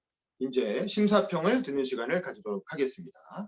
먼저 허주연 변호사님, 허주연 심사위원님 음소거 키시고 심사평 해주십시오. 네, 연설 전체적으로 너무 잘 들었고요. 정말 이 연설 대회가 진행될수록 참가자들의 수준도 지금 뭐 거의 본선이 아닌가 싶을 정도로 다들 높아지시는 것 같아요. 근데 이제 그 꼭 드리고 싶은 말씀은 내가 어떤 연설을 할 때 내가 이 말을 왜 하는지, 그 다음에 이 문장이 왜 여기에 배치돼야 되는지를 항상 생각을 해주셨으면 좋겠어요. 그러니까 내가 어떤 주제가 있고 문제의식이 있고 거기에 대해서 내 주장은 이렇고 근거는 이렇고 대안 제시가 이렇다. 이게 기본 틀이라고 하면 그걸 말하기 위해서 어떤 수치를 가져오고 인용하고 내 경험을 얘기하고, 근데 경험을 얘기하거나 수치를 얘기하는 게 목적이 아니라 내가 말하고자 하는 바를 효율적으로 전달하기 위한 도구로 그런 여러 가지 요소들을 활용하는 거잖아요.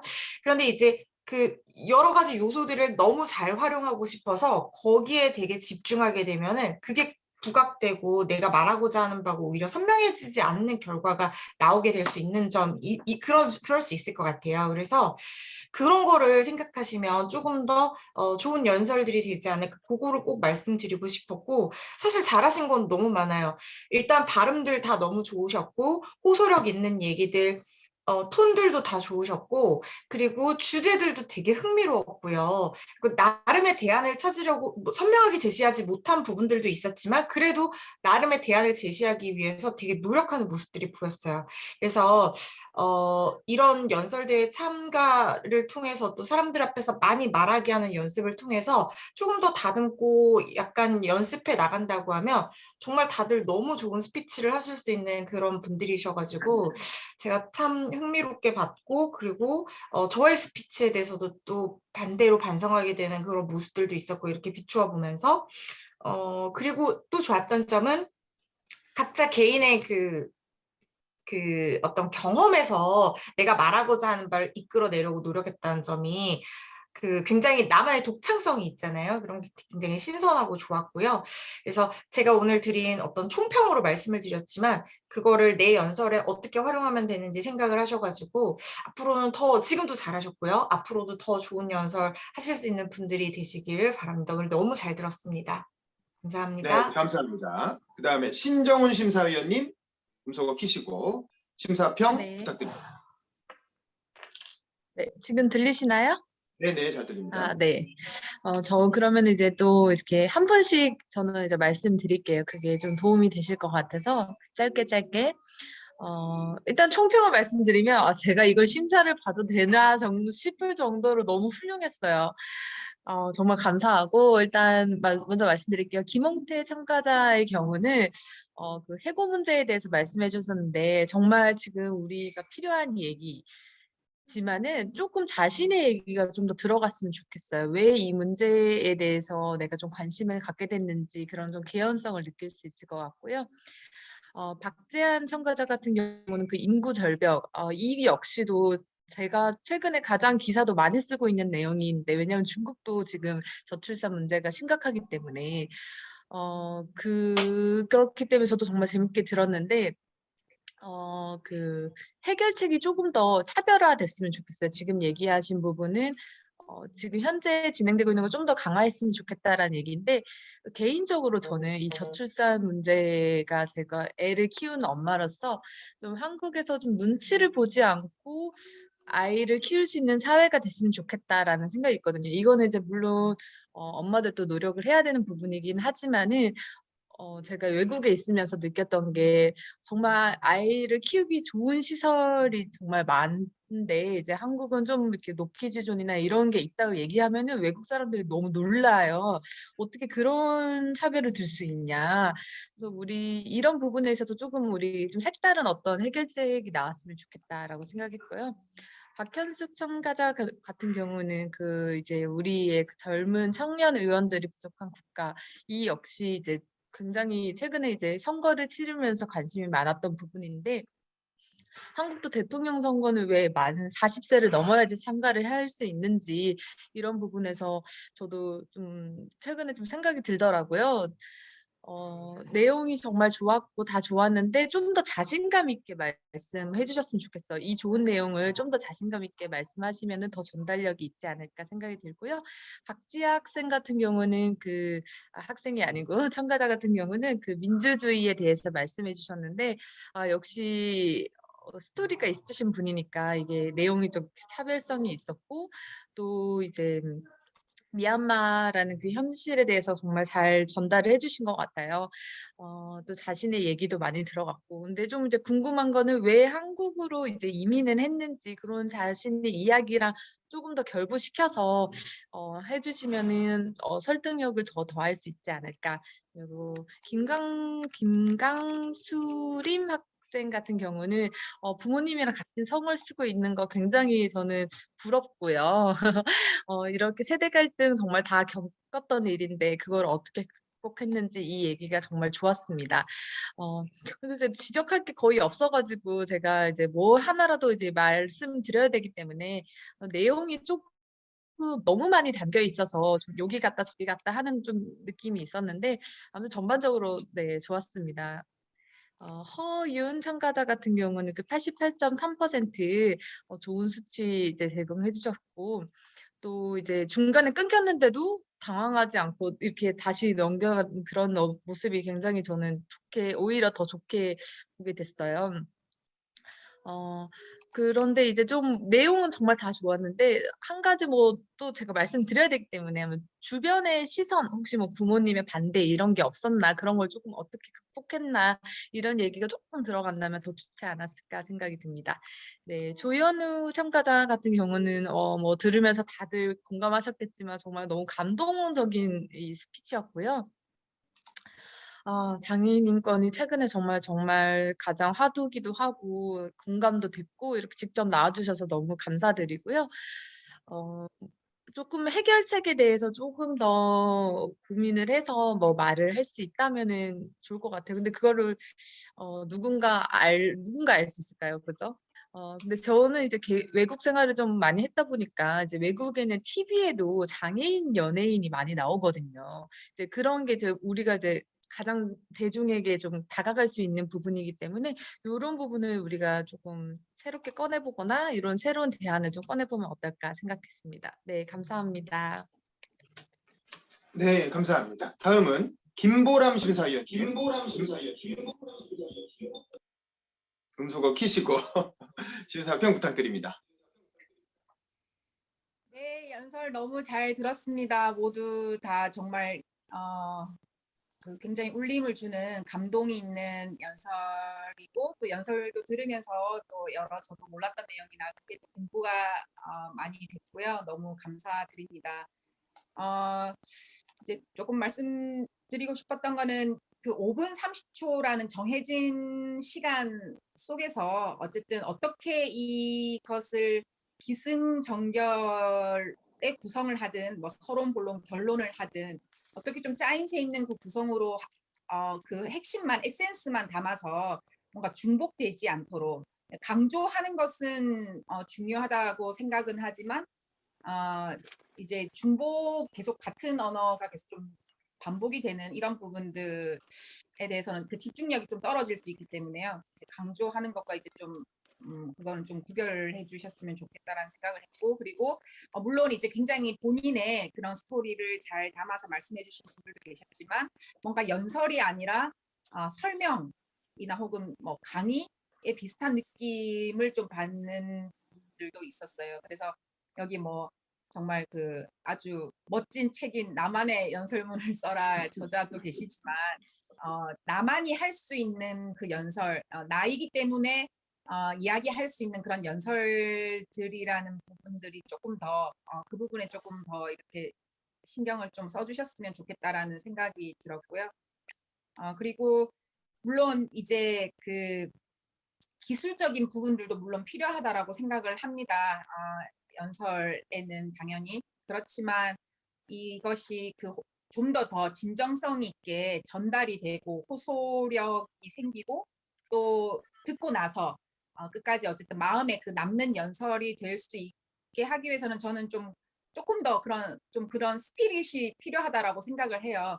그거는 아마도 물론 그 목소리의 톤의 높낮이도 있겠지만 그것을 조금 천천히 하는 부분과 조금 빠르게 하는 부분과 강조하는 부분은 좀 천천히 하는 부분이나 혹은 저는 그런 연설을 할 때는 이게 다 어쨌든 사람들한테 비춰지는 부분이기 때문에 그런 표정에서도 다 드러난다라고 생각을 해요. 그래서 그런 표정에 근데 그 표정이 뭐 꾸며진 게 아니라 정말 거기서 마음을 담아서 하면 그런 것들이 표정에서도 드러난다고 생각을 하고 그런 좀 뭔가 이 스피릿을 연설에 조금 더 담아야 되는 것이 아닌가 이런 생각을 했었습니다. 어쨌든 정말 저는 적다면 적을 수 있는 이 12분의 그 연설 대전이었는데 이렇게 굉장히 엄청난 다양성이 확보될 수 있다는 것에 굉장히 좀 감격스러웠고요. 정말 우리나라 역사에 남는 연설 대전이 될 것 같고 이 연설 대전에 또 참여해 주신 것으로도 정말로 뿌듯하게 자부심을 가지셔도 될 것 같고 정말 멋진 도전에 다시 한번 진심으로 감사드립니다. 이상입니다. 네, 감사합니다. 수고하셨습니다. 마지막으로 이지연 심사위원님의 심사평 들어보겠습니다. 네, 저는 이제 청년 김대중 연설대전 이 첨삭 과정을 보면서 마치 하나의 다큐멘터리 영화를 보는 것 같다. 굉장히 감동이 있었는데 오늘 정말 한층 더 발전한 모습을 뵈니까 너무 일단 고맙습니다. 고생 많으셨습니다. 제가 사실 오늘 연설을 들으면서 중간중간에 막 박수를 치고 싶고 환호하고 싶은데 이 줌이다 보니까 한계가 있어서 고개를 크게 끄덕이면서 제 나름대로 진짜 여러분에 대한 제 마음을 표현하고 싶었습니다. 오늘 이제 그 다양한 참가자님들께서 노동, 인구 문제, 노동 문제, 또 청년 정치, 또 세대 문제라든가 또 문화의 부분, 또 장애인 문제, 또 청소년 정치 다양한 말씀을 해주셔서 저도 새롭게 고민하고 짚어보는 그런 날이었고요. 정말 많이 배우고 있습니다. 그런데 아까 제가 저의 가장 중요한 심사 기준은 진정성이란 말씀을 드렸는데 왜 그러냐면 저부터 감동을 받고 싶어서였거든요. 근데 저 오늘 정말 많이 감동받고 있습니다. 그래서 정말 너무 고맙습니다. 그 말씀을 제일 많이 드리고 싶습니다. 네, 그리고 우리 허율 참가자님 그 88.3% 설명 너무 잘 들었고요. 아까 저 가슴이 조마조마해서 힘들었어요. 근데 너무 잘 해주셔서 네, 너무 잘 해주셔서 고맙습니다. 그리고 우리 최은수 참가자님, 김강수림 참가자님 화이팅입니다. 네, 고맙습니다. 모든 참가자님 진짜 감동입니다. 네, 감사합니다. 자, 그러면 오늘 참가자들의 소감을 짧게 듣고 마치도록 하겠습니다. 먼저 박정훈님, 앞에 이제 생계형 아르바이트 때문에 먼저 나가신 분들 좀 있고요. 지금 남아 계신 분 중에 박정훈님 혹시 소감 발표 가능하신가요? 박정훈님도 지금 업무 중이셔가지고 발표가 어려울 수도 있습니다. 그러면 그냥 듣기만 하는 걸로 하시고. 이혜림님 혹시 소감 발표 가능하신가요? 네, 첨삭 때보다 다들 너무 잘하셔서 제가 너무 기가 죽었습니다. 정말 정말 이게 그냥 예선 본선을 떠나서 정말 그 자체로 하나의 너무 좋은 연설이었던 것 같습니다. 정말 잘 들었습니다. 네, 감사합니다. 그럼 김홍태님 음소거 키시고 소감 얘기해 주세요. 전문가분들에게 피드백을 받는다는 게 정말 쉽게 얻을 수 있는 기회가 아닌데 이제 그 정치인을 꿈꾸는 한 사람으로서 정말 좋은 기회를 잡았다고 생각합니다. 감사합니다. 네, 박재한님 음소거 키시고 소감 얘기해 주세요. 네, 박지현. 저죠? 네, 맞습니다. 예, 그 기자 심사위원 분들 앞에서 하니까 더 떨리네요. 막 손이 엄청 떨립니다. 그래가지고 좀 많이 긴장했는데 그래도 후회 없는 좋은 시간 보냈던 것 같습니다. 지금까지 모두 감사드립니다. 네, 그다음 박현숙님 음소거 키시고 소감 얘기해 주세요.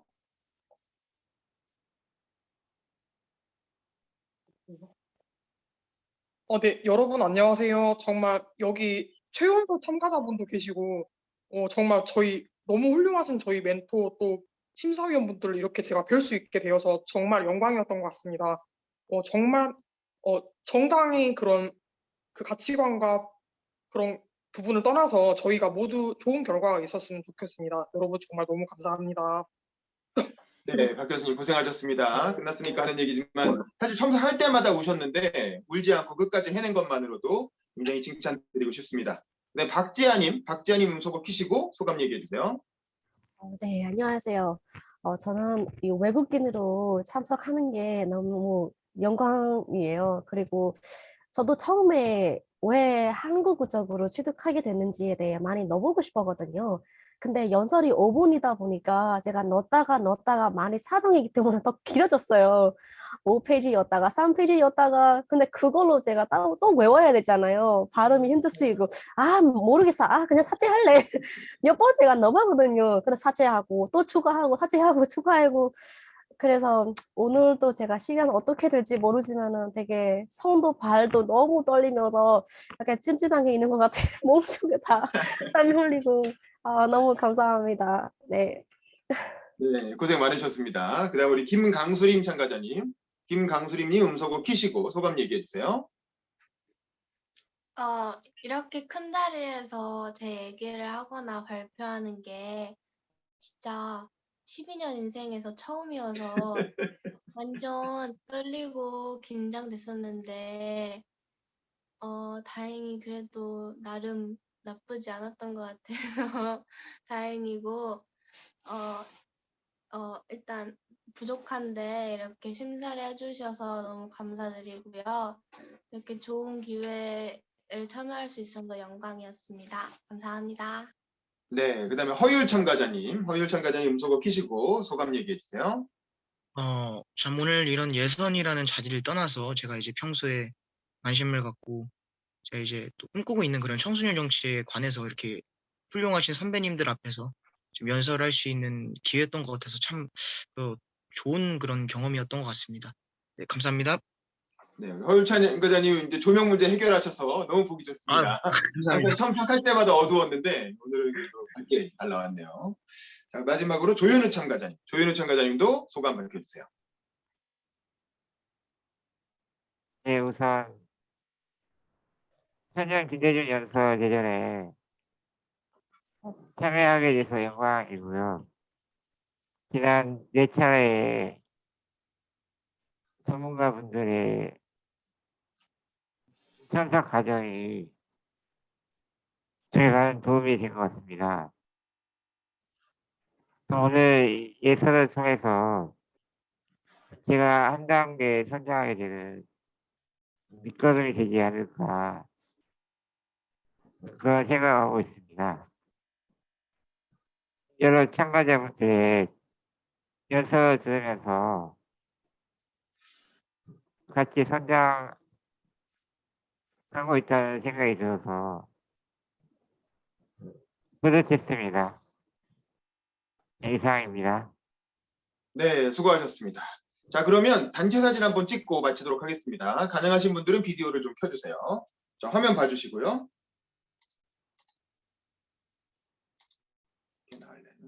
잠시만요.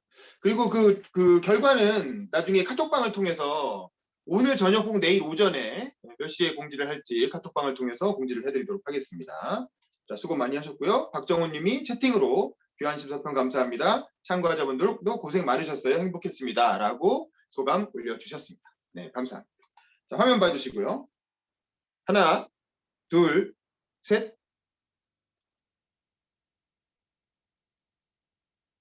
네, 뭐 된 것 같습니다. 자, 다들 수고하셨고 잠시 후에 2부 예선에서 또 뵙도록 하겠습니다. 수고하셨습니다.